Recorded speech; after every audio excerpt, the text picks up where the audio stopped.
Welcome back. Last night, I moderated a debate between Congressman Bill Pascrell and his Republican challenger, Rabbi Pascrell-Boteach. It's one of the most heated exchanges.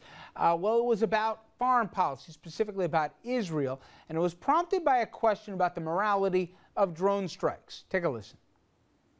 The CIA is asking to expand its arsenal of unmanned drone aircraft. These drones let somebody at a computer miles away open fire with deadly force on a building or a car. Do you support this expansion, and is this kind of warfare moral? If the generals and if the President, Commander-in-Chief of the United States, feel that drones, same thing in the Bush administration, drones were not just invented 3 years ago. So if they can serve the purpose of saving many civilians, and by the way, some civilians have been killed with drones. Not purposely, but this is the situation that we are in. So one has to make a judgment, the principle of double effect, which is going to be more effective in saving more lives. So I think the President has been correct in his creation, or moving farther, rather, of what the drone operation is within protecting America and protecting our interests all over the world. I will not vote right now. If you ask me today how you're going to vote, I would not vote to send American troops to Syria. This is not the place. This is not the time. We've had enough of war in this country, and I will not tolerate it. President Obama has done an absolutely outstanding job in utilizing drones to eliminate terrorists whose sole raison d'etre, their reason for being, is to slaughter Americans. And as a nonpartisan Republican, I will always praise the other side. I will not vote with my party 94% of the time.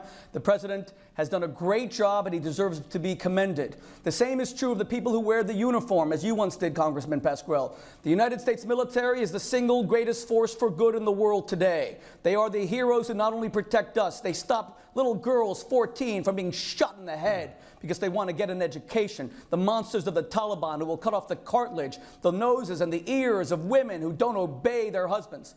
Which is why I'm confused, Congressman, why you would continue to support Imam Mohammed Qatanani, who as yet is still unrepentant about his association with Hamas. He comes up for another hearing on the 24th of November. The country that is still fighting these terrorists more than the United States is a tiny little democracy called Israel. Hamas is an organization whose charter calls for the elimination of Israel completely, its total annihilation, and the murder of Jews wherever they are to be found, including right here in the 9th District of New Jersey.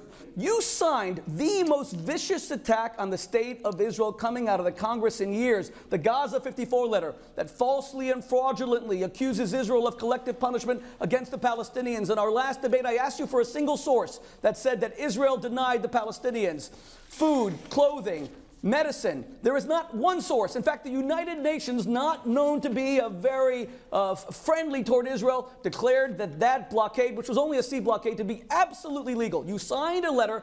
I gave you every opportunity in the nicest possible way to simply repudiate it. And instead, last week in a synagogue, you reaffirmed that blood libel against the Jewish state. Okay. Israel is a humanitarian country that protects life. It has 1.5 million Arab citizens that live in freedom. It is time that Israel cease to be demonized, especially from members of Congress. I must respond to what was just said. That is an outright horrible thing to say, that I am trying in any manner, shape, or form. My record on Israel, and you said it last week, Rabbi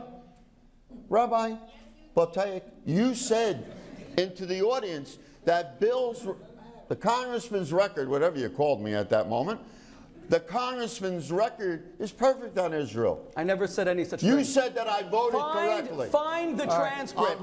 On voting. You go back to Yes, I always give credit where credit is due. You have voted for Israel, and we are grateful. That is true. Rabbi, let Congressman final word on this. I didn't ask you to be grateful. I did the right thing.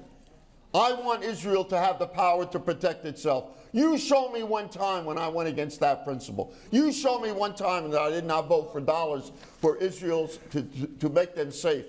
We are a staunch ally to Israel. We stand side by side. When I was on Homeland Security, I had many opportunities to work with Israeli intelligence, and we worked very closely, and that's why we made the agreements we made in 2004, 2005, and 2006.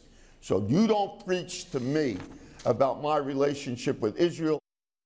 Some fireworks from last night, again, that in the redrawn 9th Congressional District in New Jersey. All right, we'll wrap things up when we return, so please stay with us.